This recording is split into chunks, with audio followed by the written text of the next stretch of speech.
Hello everyone, this is Chaos King True coming to you guys with my first beginner's guide video for the new cross-play MMORPG made by Nexon V4. We'll be going over the description of what the game actually is, who will like it or not, some basic things to get you started as far as making your character and your settings in the map, as well as where you should be putting your time into as a new player, so that way you can get started on your road to max level. Without further ado, let's get this thing started.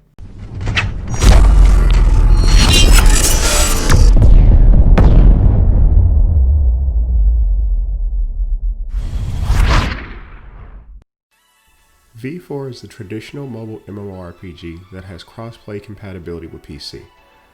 Like most mobile MMOs, it has a large focus on auto-pathing and combat, giving players a more strategic experience where players are to set their focuses more on min-maxing the hero's stats and skills over the hero's rotation, at least until you get into the PvP, where you will have to time certain abilities to maximize your rotations in combat.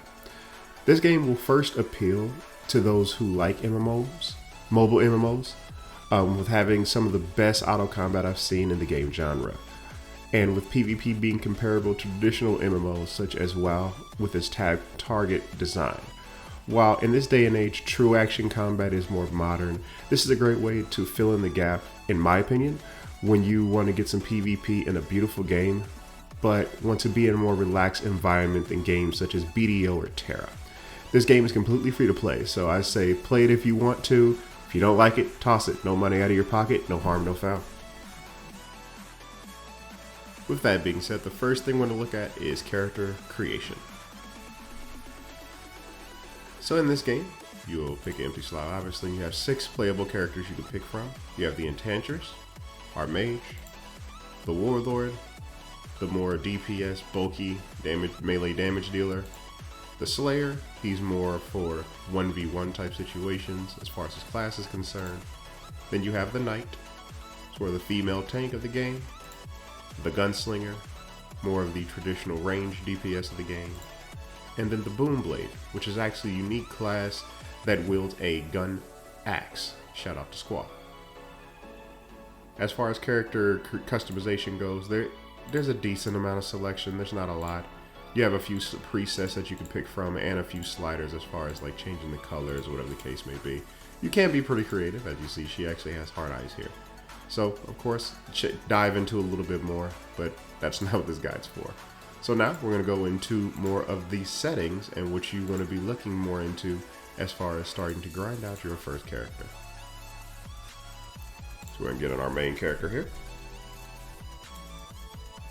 So settings with this being an autoplay game is very important, especially in the very beginning.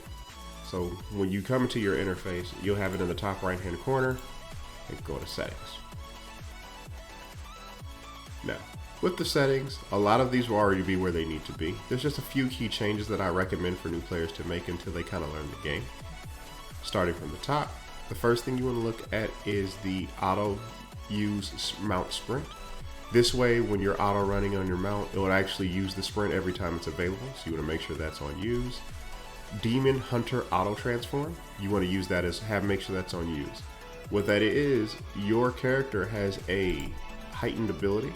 So after they build a meter up, instead of looking like this, they'll transform into their Demon Hunter form, which increases their power tremendously. It's almost like they're going Super Saiyan. Plus they look sweet, look slick. But anyway, so you always want to make sure that is on. The only time you really want to turn that off is when you're actually actively playing the game and you want to try to save it to fight in boss encounters and things like that. Which obviously you should not be doing boss encounters while you're AFK farming. As far as battle is concerned, I usually like to leave my HP around 60 to 50% as far as where I want my character to use it. Of course, if you want to be higher, you can put it higher. If you want to be lower, you can put it lower. So what this does is it makes your character, when you click auto use, while he's in combat, when his HP or his mana hits a certain point, he will automatically use whatever potions on his bar. I always use low priority first, just so that way you don't use all of your good potions on little mobs if you don't have to. Everything else you can, for the most part, leave it as the default and it'll get you just fine through everything. Graphics. This is only matters depending on what type of PC or device you're using. I have everything on high. Obviously, if you have a lower end PC or your phone is not compatible very well with these type of games, put everything on low. That's a no-brainer. And all this stuff really doesn't matter. It's just sound and what have you. So now that you've got your settings out of the way, the next question is, what do you do with your time? As a beginning player, it's very important that you focus on the quest. Eventually, you'll start getting into hunting, which is what you want to do near the mid-game, as far as hunting specific creatures, but we'll get into that to a later guide.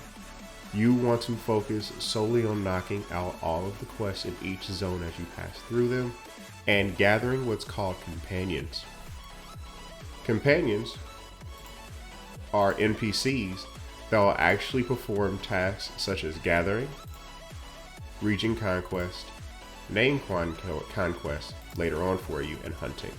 The more important ones are the ones that do gathering.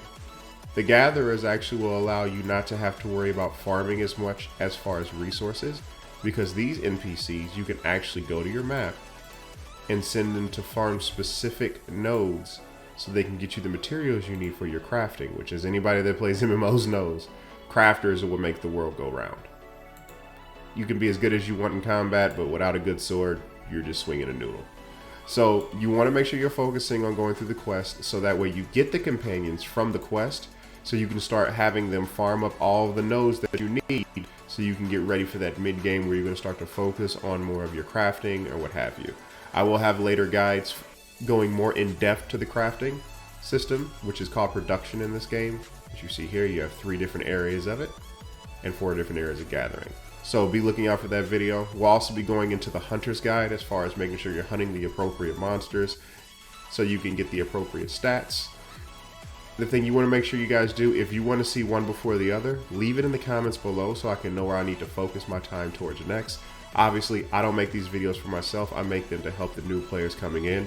And if I miss something or you see something differently, please let me know in the comments below so that way we can grow together. Besides that, because this game is a mobile game, you also have an AFK bonus.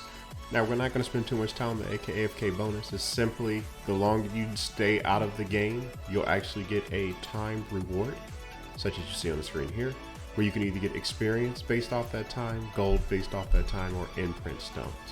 I highly recommend getting gold for your time, not experience or imprint, because imprint you'll actually need gold to use it anyway, and experience you'll get throughout the game.